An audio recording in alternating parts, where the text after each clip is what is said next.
Hello everyone, मैं Oran Meena defence academy Vidisha में आपका हार्दिक स्वागत करता हूं, अभिनंदन करता हूं।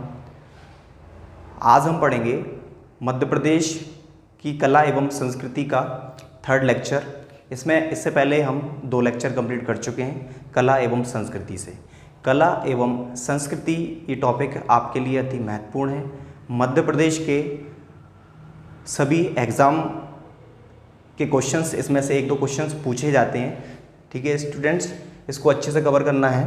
अति महत्वपूर्ण टॉपिक है आपके लिए मध्य प्रदेश कला एवं संस्कृति। मध्य प्रदेश कला एवं संस्कृति के हमने जो 2 टॉपिक कवर किए हैं वो हमने मैप से ही कवर किए हैं, और मैप से मैंने आपको ये क्षेत्रों को समझाया कि ये वाला क्षेत्र जो है क्या है स्टूडेंट्स। ये वाला क्षेत्र बुंदेलखंड के नाम से जाना जाता है। बुंदेला राजा चंदेल राजाओं की जो भूमि रही है, क्षेत्र रहा है, राजधानी रही है, वो ये रही है। इसके बाद मैंने आपको बताया था बघेलखंड, बघेल राजाओं जो मध्य प्रदेश का पूर्वी भाग है उसे बघेलखंड के नाम से जाना जाता है। और यदि हम निमाड़ की बात करते हैं तो निमाड़ मध्य प्रदेश के दक्षिण पश्चिम में फैला हुआ है। इसके बाद मध्य प्रदेश का सबसे बड़ा मालवा का पठार है। मालवा के पठार जो है मध्य प्रदेश का सबसे बड़ा पठार है, जिसका मध्य प्रदेश में 28% इसका विस्तार है। ठीक है, क्योंकि स्टूडेंट्स इसमें सबसे ज़्यादा जिले सम्मिलित हैं। ठीक है, तो मध्य प्रदेश कला एवं संस्कृति में हम मध्य प्रदेश कला संस्कृति के अंग जो पढ़ रहे थे, अंग में हमने लोक गायन पढ़ लिया था, लोक चित्र कलाएँ पढ़ ली थी और लोक नृत्य पढ़ लिए थे। आज हम 2 टॉपिक को एक साथ कवर करेंगे।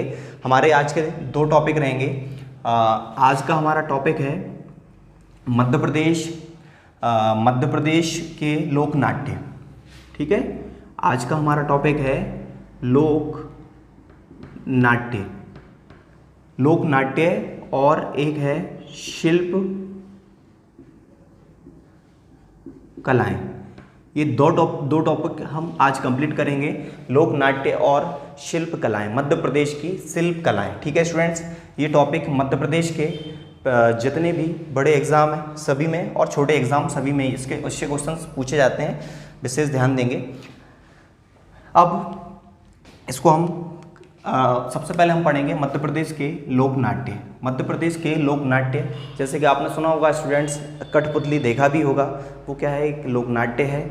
ऐसे ही बहुत सारे जो आपको पता नहीं है, मैं आपको कवर करा रहा हूँ एक-एक करके, तो आपको पता चल जाएगा कि लोक नाट्य कौन से हैं। ठीक है स्टूडेंट, तो ये वाला क्षेत्र जो है पूरा कंप्लीट, इसे हम बोलते हैं बुंदेलखंड के नाम से, बुंदेलखंड। और बुंदेलखंड के नाट्य लोक नाट्य। ठीक है, बुंदेलखंड के लोक नाट्य यदि आपसे पूछा जाता है तो आप क्या बताएंगे स्टूडेंट। बुंदेलखंड में आप यदि 2 याद रख लेते हैं, 2 आपके लिए बहुत IMP भी हैं और एग्जाम में पूछे गए हैं, इसलिए मैं आपको बता रहा हूँ। एक है स्वांग, ठीक है स्टूडेंट, स्वांग, और एक है खम स्वांग। एक्चुअली स्टूडेंट्स खम स्वांग कई बार एग्जाम में आ चुका है। खम स्वांग ये कोरकू जनजाति के द्वारा किया जाता है। कोरकू जनजाति। ठीक है स्टूडेंट्स, खम स्वांग जो लोक नाट्य है वो किसके द्वारा किया जाता है, खम स्वांग कोरकू जनजाति के द्वारा किया जाता है। ठीक है, कोरकू जनजाति मध्य प्रदेश की बड़ी जनजातियों में शामिल है। ठीक है स्टूडेंट्स, तो बुंदेलखंड के लोक नाट्य, इसमें हमें याद रखना है स्वांग और खम स्वांग। खम स्वांग जो है कोरकू जनजाति के द्वारा किया जाता है। इसके बाद हम बात करते हैं ये वाला क्षेत्र जिसे हम बघेलखंड के नाम से जानते हैं। ठीक है स्टूडेंट्स, तो बघेलखंड के लोक नाट्य कौन कौन से हैं। ये सभी लोक नाट्य IMP हैं स्टूडेंट्स, एग्ज़ाम में पूछे जाते हैं। और जब हम कोई भी एग्ज़ाम की तैयारी कर रहे होते हैं, कोई भी कंपटीशन एग्ज़ाम की तैयारी कर रहे होते हैं, तो हमें लगभग पूरा ही पढ़ना पड़ता है, क्योंकि हमें पता नहीं है कंपटीशन में क्या पूछेगा। क्योंकि स्टूडेंट्स पहले जो समय था जो 10वीं 12वीं तक हम जो पढ़ाई करते हैं, कॉलेज तक की जो पढ़ाई करते हैं, वो निश्चित होती है कि ये ग्रंथ टाइप का है, इसको आप किताबों को पढ़ लें, इसमें से आपके क्वेश्चंस आते हैं, वैसे के वैसे आपको लिखना होता है। मगर कंपटीशन ऐसा नहीं है, कंपटीशन में ऐसे क्वेश्चंस नहीं आते हैं, कंपटीशन में फिक्स नहीं होता है कि इस पुस्तक में से आएगा, कंपटीशन कहीं से भी पूछ सकता है, ठीक है। डिटेल में पढ़ना पड़ता है, इसके लिए आपको कई सारी बुक्स कवर करना पड़ती हैं, मगर है तो वही, कई बुकों में भी ले लेंगे यही चीज़ें आपको मिलेंगी, कभी किसी में थोड़ा सा ज़्यादा, किसी में थोड़ा सा कम। तो बघेलखंड के लोक नाट्य, बघेलखंड के नाट्य की बात करते हैं तो बघेलखंड के जो नाट्य हैं इसमें फेमस हैं छाहुर, मनसुखा, ठीक है स्टूडेंट। मैं ये डिटेल में नहीं बता रहा हूँ, डिटेल में मैं आपको बाद में जो लेक्चर होंगे उसमें बताऊंगा। एग्जाम में आपको डिटेल में ना पूछ के आपसे एग्जाम में क्या पूछेगा, नाम से पूछेगा कि मनसुखा जो लोक नाट्य है वो कहाँ का प्रसिद्ध है, तो आप बताएंगे बघेलखंड। यदि क्वेश्चन आता है खम्ब स्वांग लोक नाट्य किस जनजाति के द्वारा किया जाता है, तो आप बताएंगे कोरकू जनजाति के द्वारा किया जाता है। यदि पूछा जाए वो किस क्षेत्र में होता है, तो आप बताएंगे बुंदेलखंड क्षेत्र में होता है। तो बघेलखंड के नाट्य में हम पढ़ेंगे छाहुर, मनसुखा, हिंगोला,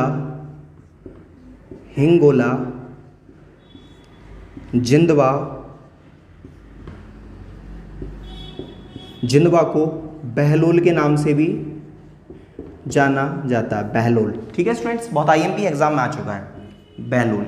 तो बघेलखंड के लोक नाट्य जो हैं इसमें छाहुर, मनसुखा, हिंगोला, जिंदवा, बहलोल, एक नौटंकी है।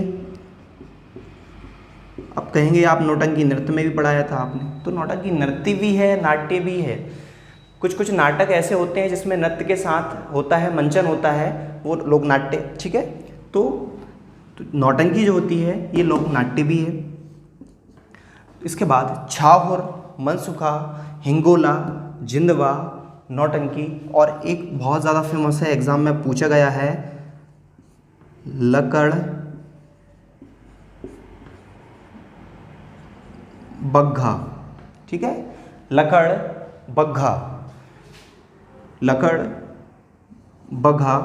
अब जो लकड़ बग्घा है ये क्या है, बघेलखंड के जो जनजातीय क्षेत्र हैं वहाँ पर विवाह के अवसर पर, जब विवाह के बाद वहाँ पर युवक युवतियों के द्वारा एक मंचन किया जाता है जो पशु और मानव के बीच संबंध स्थापित करता है, समझाता है उसको, ठीक है। इसमें जो मंचन होता है इसमें एक लकड़ बग्घा, इसका नाम आप दिख रहा है कि जानवर का एक जानवर होता है लकड़ बग्घा। तो इसमें आदिवासी युवक युवतियों द्वारा एक मंचन किया जाता है जो मानव और पशु के बारे में दर्शाता है। तो लकड़ बग्घा आदिवासी जनजातियों द्वारा किया जाता है, जो कि बघेलखंड का एक लोक नाट्य है। तो छाहुर, मनसुखा, हिंगोला, जिंदवा को बहलोल के नाम से भी जाना जाता है, बहलोल, ठीक है, और नौटंकी और लकड़ बग्घा, ठीक है स्टूडेंट्स। ये बघेलखंड के लोक नाट्य हो गए। इसके बाद हम बात करते हैं ये वाला क्षेत्र जिसे हम निमाड़ के नाम से जानते हैं, निमाड़, ठीक है स्टूडेंट्स, इसे हम निमाड़ के नाम से जानते हैं। तो निमाड़ के नाट्य हैं, ये भी बहुत आईएमपी हैं। आईएमपी सब कुछ होता है स्टूडेंट्स, यहाँ पर ये नहीं कह सकते कि आपको यही क्वेश्चन आएगा, ठीक है। तो निमाड़ के नाट्य, इनमें से कोई बहुत सारे क्वेश्चंस एग्जाम में पूछे भी गए हैं, ठीक है। अब पता नहीं कब कौन से एग्जाम में कौन सा क्वेश्चन आ जाए। तो निमाड़ के लोक नाट्य, निमाड़ में आपको 2 लोक नाट्य विशेष तौर पे याद रखना है। इसमें सबसे ज़्यादा फेमस है वो है गम्मत। गम्मत क्या होता है स्टूडेंट्स, इसमें गाँव पे जो चौपाल होता है उस पर गाँव के लोग बैठ के गणेश और सरस्वती वंदना करने के बाद इसको करते हैं, जो ढोलक और मजरी से किया जाता है, ठीक है। तो गम्मत, और एक है रहस को रास लीला के नाम से भी जाना जाता है, रास लीला, ठीक है स्टूडेंट्स, जो कृष्ण की भगवान श्री कृष्ण की जीवन की घटनाओं से संबंधित, जीवन दर्शन से संबंधित जो नाट्य किया जाता है, रहस्य, इसको रासलीला के नाम से भी जाना जाता है। तो निमाड़ के नाट्य क्या हैं, ये हैं गम्मत और रहस्यलीला। आपको 2 याद रखना है इसमें, निमाड़ में बहुत ज़्यादा आईएमपी हैं। इसके बाद हम बात करते हैं ये वाला क्षेत्र ये वाला क्षेत्र यहाँ से लेके यहाँ तक का ये क्षेत्र है, इसे हम मालवा के नाम से जानते हैं। ठीक है स्टूडेंट, मालवा। तो मालवा के नाट्य, मालवा के लोक नाट्य ये आईएमपी हैं। इसमें सबसे ज़्यादा आईएमपी है माच। माच जो है इसे मध्य प्रदेश सरकार द्वारा राजकीय लोक नाट्य घोषित किया गया है। मध्य प्रदेश का लोक नाट्य घोषित किया गया। ये क्वेश्चन तो कई बार एग्जाम में आ चुका है। वेरी मोस्ट आईएमपी है स्टूडेंट्स ये माच। ठीक है, ये है राजकीय, मध्य प्रदेश का राजकीय लोक नाट्य। अब राजकीय लोक नाट्य घोषित किया गया है तो आप समझ सकते हैं इसकी महत्वता, ये कितना महत्वपूर्ण होगा, क्योंकि ये क्वेश्चन तो हमेशा आईएमपी ही रहेगा। तो मालवा के लोक नाट्य में जो माच है, जो मध्य प्रदेश का राजकीय लोक नाट्य है। ठीक है स्टूडेंट, अब इसमें आप पर्टिकुलर ये मालवा का नाम आएगा, इसमें पर्टिकुलर एक ज़िले का नाम नहीं आएगा। मालवा में कई सारे ज़िले सम्मिलित हैं। ठीक है स्टूडेंट, तो मालवा के लोक नाट्य में शामिल है माच,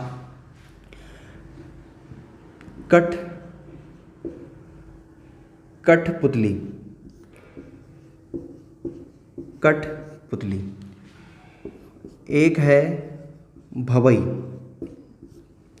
भवई जो है ये भीलों के द्वारा किया जाता है, भीलों के द्वारा किया जाता है।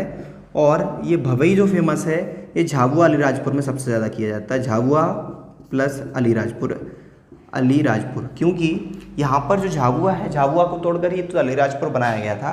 तो भवई जो है भीलों के द्वारा एक लोक नाट्य किया जाता है जो कि झाबुआ अलीराज में फेमस है। और झाबुआ अलीराजपुर किस में आते हैं स्टूडेंट? झाबुआ अलीराजपुर मालवा के ही भाग हैं। ठीक है, ये कुछ धार के आदिवासियों के द्वारा, मतलब भीलों के द्वारा भी किया जाता है। तो भवई जो है यहाँ पे आपको याद रखना है माच, कठपुतली और भवई, ये तीन याद रखना है आपको किसमें? मालवा के नाट्य में। ठीक है स्टूडेंट, तो ये आपका टॉपिक ये कंप्लीट हो गया है। इसमें हम हमारे मध्य प्रदेश के लोक नाट्य कवर हो गए हैं। मध्य प्रदेश के लोक नाट्य जो आपके एग्जाम में पूछे जाते हैं, तो यहाँ पर है बघेलखंड। बघेलखंड के लोक नाट्य यदि पूछता है तो आप बताएंगे स्वांग और खमस्वांग। खमस्वांग मध्य प्रदेश की कोरकू जनजाति के द्वारा किया जाता है। इसके बाद हम बात करते हैं बघेलखंड। बघेलखंड के लोक नाट्य जो हैं इसमें छाहुर, मनसुगा, हिंगोला, लकड़बग्गा, जिंदवा जिसे बहलोल के नाम से भी जाना जाता है, और नौटंकी। हम यदि निमाड़ की बात करते हैं तो निमाड़ के लोक नाट्य में प्रसिद्ध है गम्मत और रहसलीला, जिसे रासलीला के नाम से भी जाना जाता है, जिसमें श्री कृष्ण के दर्शन के ऊपर लोक नाट्य किया जाता है। इसके बाद हम बात करते हैं मध्य प्रदेश के मालवा की, और मालवा में प्रसिद्ध लोक नाट्य है माच, जो मध्य प्रदेश की सरकार के द्वारा मध्य प्रदेश के लोक नाट्य के रूप में घोषित किया गया, राजकीय लोक नाट्य से घोषित किया गया है। ठीक है स्टूडेंट्स, इसके बाद हम बात करते हैं कठपुतली। कठपुतली मध्य प्रदेश के जो राजस्थान से लगा हुआ क्षेत्र है, ये वाला क्षेत्र, यहाँ पर मंचित सबसे ज़्यादा होता है। भवई जो है भीलों के द्वारा झाबुआ अलीराजपुर में किया जाता है। ठीक है स्टूडेंट, तो ये हमारे मध्य प्रदेश के लोक नाट्य हो गए। अब यदि हम बात करते हैं मध्य प्रदेश की शिल्प कलाओं की। ठीक है स्टूडेंट, मध्य प्रदेश की शिल्प कलाएं मतलब होती हैं जैसे कि किसी चीज़ से कोई वस्तु बनाई जाती है, यदि पत्थर से कोई कलाकारी की जाती है तो पत्थर की शिल्प कला हो जाएगी। छिपा शिल्प कला, कुछ प्रिंट बनाए जाते हैं। ठीक है स्टूडेंट्स, भीली शिल्प कला भी होती है। ठीक है स्टूडेंट, भीली शिल्प कला जो भीलों के द्वारा प्रचलित है, भीलों द्वारा बनाई जाती है। तो हम पढ़ेंगे शिल्प कलाएँ। ठीक है स्टूडेंट, इसको मैं रफ कर रहा हूँ, इसको आप लिख लीजिए पॉज करके। ठीक है स्टूडेंट,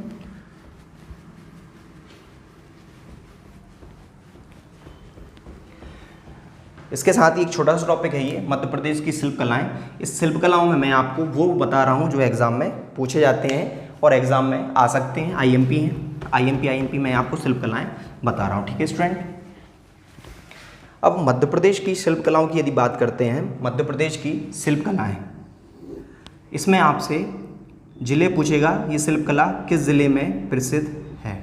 ठीक है स्टूडेंट, एक प्रसिद्ध शिल्प कला है गुड़िया। गुड़िया शिल्प कला, गुड़िया शिल्पकला कहाँ पर फेमस है? गुड़िया शिल्पकला हमारे मध्य प्रदेश के ग्वालियर में फेमस है। ठीक है, तो आपको ऑप्शन लगाना है गुड़िया शिल्पकला कहाँ पे है, ये हमारी ग्वालियर में। इसके बाद हम बात करते हैं कंघी शिल्पकला, गुड़िया शिल्पकला ग्वालियर, कंघी शिल्पकला, छीपा शिल्पकला। ठीक है स्टूडेंट, कंघी शिल्पकला, छीपा शिल्पकला और लाख शिल्पकला, ये तीनों शिल्पकलाएं स्टूडेंट्स उज्जैन की हैं। आप ऑप्शन लगाएंगे उज्जैन। तो कंघी जो है ये बंजारा जनजाति द्वारा बनाई जाती है, बंजारा जनजाति, ये क्वेश्चन आ चुका है। मध्य प्रदेश की बंजारा जनजाति के द्वारा कंघी शिल्पकला जो है चलाई जाती है, या कंघी शिल्पकला में सबसे ज़्यादा योगदान किसका है? बंजारा जनजाति का है। ठीक है, अब ये तीनों शिल्पकलाएं कौन कौन सी हैं? कंघी शिल्पकला, छीपा शिल्पकला और लाख शिल्पकला कहाँ पे हैं? उज्जैन में है। छीपा शिल्पकला जिसे भैरवगढ़ प्रिंट के नाम से भी जाना जाता है, जो अंतर्राष्ट्रीय विख्याति प्राप्त है। ठीक है स्टूडेंट्स, इसके बाद हम बात करते हैं प्रस्तर शिल्पकला। आप जानते हैं प्रस्तर मतलब होता है पत्थर। प्रस्तर जो है एक प्राचीन नाम है, अब जिसको वर्तमान में हम पत्थर, जो बड़ी बड़ी शिलाएं होती हैं, पत्थर होते हैं, उनमें जो नक्काशी की जाती है, जो डिज़ाइन बनाई जाती है, जो चित्रकारी नहीं, जिसमें नक्काशी की जाती है, वो होती है प्रस्तर होता है। और प्रस्तर शिल्पकला हमारे मध्य प्रदेश के मंदसौर में फेमस है। और आप इसका ऑप्शन लगाएंगे प्रस्तर शिल्पकला मध्य प्रदेश में कहाँ पे? मंदसौर में। इसके बाद हम बात करते हैं सुपारी शिल्पकला।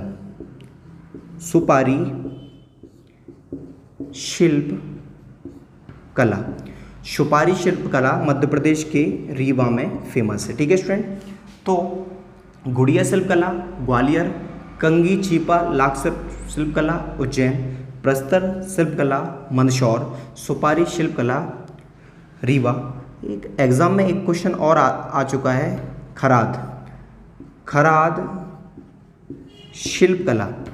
खराद शिल्पकला मध्य प्रदेश के सेवपुर जिले में फेमस है, सेवपुर जिला। ठीक है, तो खराद शिल्पकला श्योपुर, गुड़िया शिल्पकला ग्वालियर, कंघी छीपा लाख शिल्पकला उज्जैन, प्रस्तर शिल्पकला मंदसौर, सुपारी शिल्पकला रीवा, खराद शिल्पकला श्योपुर कला। ठीक है स्टूडेंट, इसके बाद जैसे कि आपने पीतल का नाम सुना होगा, पीतल शिल्पकला,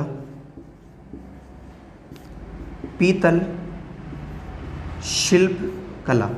पीतल शिल्पकला की हम बात करते हैं तो पीतल शिल्पकला मध्य प्रदेश के नरसिंहपुर में फेमस है। नरसिंहपुर जिले में कौन सी शिल्पकला है स्टूडेंट्स? पीतल शिल्पकला। इसके बाद क्वेश्चन आता है मध्य प्रदेश में खिलौना शिल्पकला।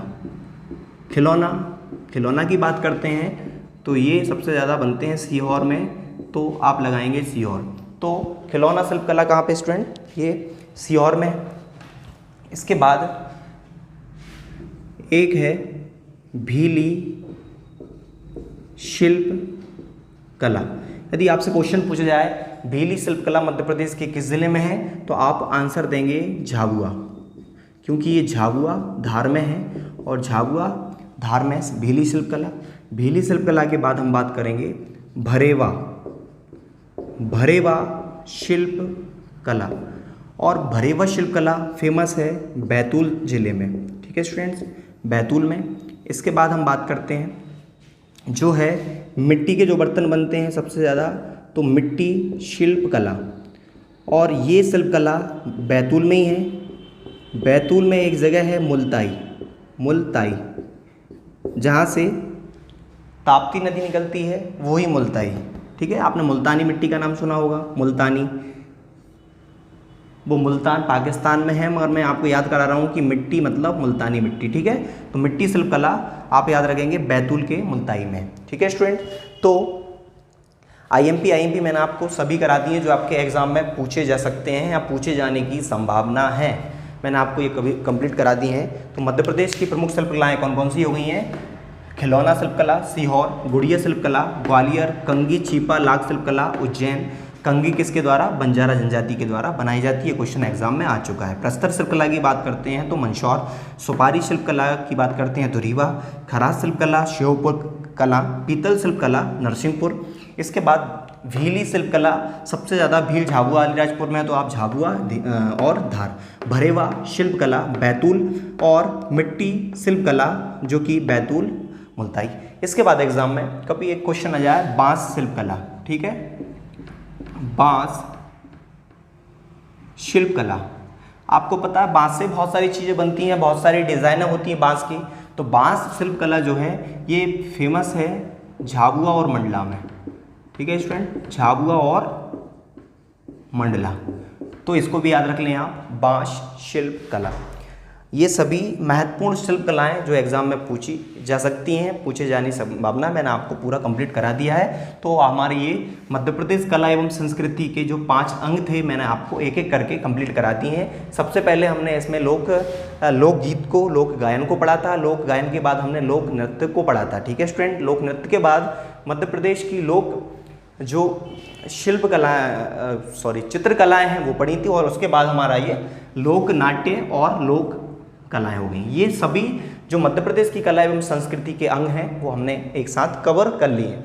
तो यहाँ पर मैंने आपको एक बार रिवीजन और करा रहा हूँ। तो बघेलखंड के लोकनाट्य स्वांग खमस्वांग, बुंदेलखंड के लोकनाट्य स्वांग खमस्वांग, बघेलखंड के लोकनाट्य छाओर मनसुका हिंगोला जिंदवा नौटंकी और लकड़ बग्गा। इसके बाद मैंने यहाँ पे क्या बताया था, निमाड़। निमाड़ में आपको 2 याद रखना है, गम्मत और रहसलीला। मालवा में आपको याद रखना है माछ कठपुतली और भवई, ठीक है स्टूडेंट्स। इसके बाद मैंने ये आपको समझा दिया है। इस टॉपिक को आप अच्छे से लिख लें, अच्छे से इसको 2 बार रिवीजन करें, हो जाएगा, ठीक है स्टूडेंट। बहुत महत्वपूर्ण टॉपिक है, मध्य प्रदेश के हर एक एग्जाम में यहाँ से क्वेश्चन पूछे जाते हैं, ठीक है स्टूडेंट। आज इतना ही, अगली वीडियो में हम पढ़ेंगे, अगली क्लास में हम इसको और आगे कंप्लीट करेंगे मध्य प्रदेश को, ठीक है स्टूडेंट। Thank you.